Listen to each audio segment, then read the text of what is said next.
Okay, in this video I've got a garden wall. It's an old brick wall. It's looking a bit tatty. The brick started to crumble a little bit at the top, so I'm going to clean off the top where all the bricks crumbled, and then we're going to make a mixture of PVA and water. It's supposed to be 5 parts water to 1 part PVA to act as a sealer, and that's before I repaint the wall with a nice slate grey acrylic paint, so it's stretchable, movable paint. I've used it before. I originally did the wall in that a few years back and it looked great, but since then obviously the rain's been hammering down on it and the top started to crumble a bit, so I'm going to seal it and bond it together with the PVA mixture. I'm not too bothered about it being exactly 5 to 1. If it's a bit stronger, that'll be even better. So we're going to give it a go. Okay, so I've removed all the loose bits of brick from on top of the wall. You can see the rain was just smashing into the top of it. So I've got all the loose bits off, and now we'll get ready to put the PVA on to bond it all together and seal it. And once it's done, it should look quite smart. It's just going to look like a rustic old wall. Okay, so now we've got our mixture of PVA and water and some old brush to apply it with.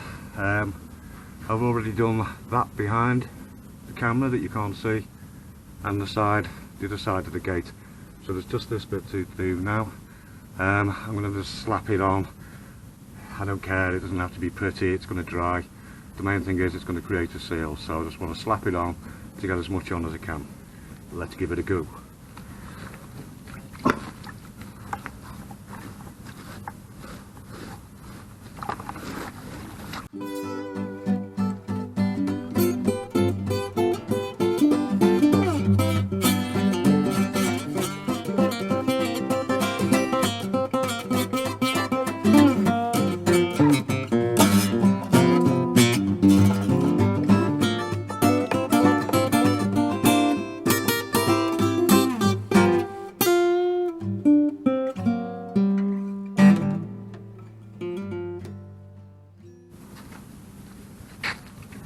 So as you can see, I just slapped it on using an old masonry brush. The thicker the better. It's just to bind the remaining brickwork together and give it a nice seal against the rain. Once it's dry, we can apply the paint.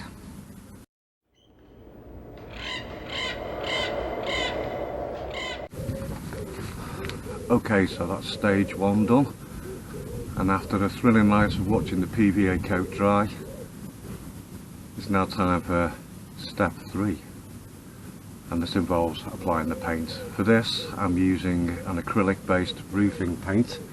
It's got great waterproof properties, and it's also suitable for masonry. Let's give it a go.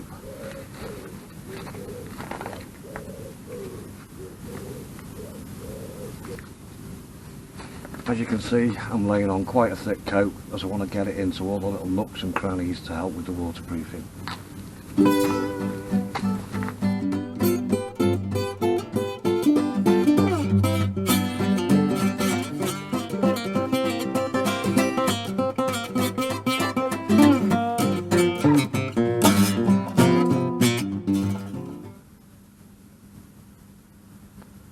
Okay, so this is the finished article.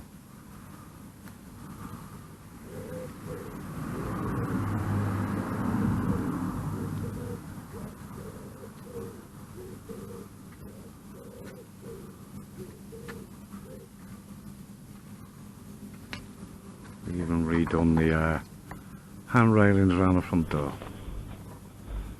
Okay, so that's the job finished. We've took an old shabby wall and turned it into an old shabby wall that was painted grey. No, you know, I could have had the wall knocked down and had a new one built, and these days that would have cost an absolute fortune. I haven't got that type of money, and I don't want to spend that type of money. I'm pleased with the end of the results. It looks a bit rustic, but that's how I like my garden to look. Admittedly, some of the grass has got grey paint on it, and there's a few earwigs walking round that are now a lovely shade of grey. I'd just like to point out, I'm not an expert at these things. I'm not saying this is how you should do it. This is just how I've done it.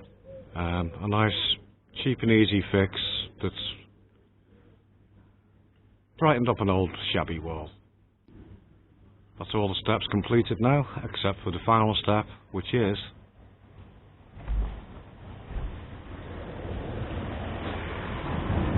step 2. Steve Wallace step 2. And if you don't know who that is, go and look it up. I think you'll enjoy it. Anyway, head in the shed. Signing off.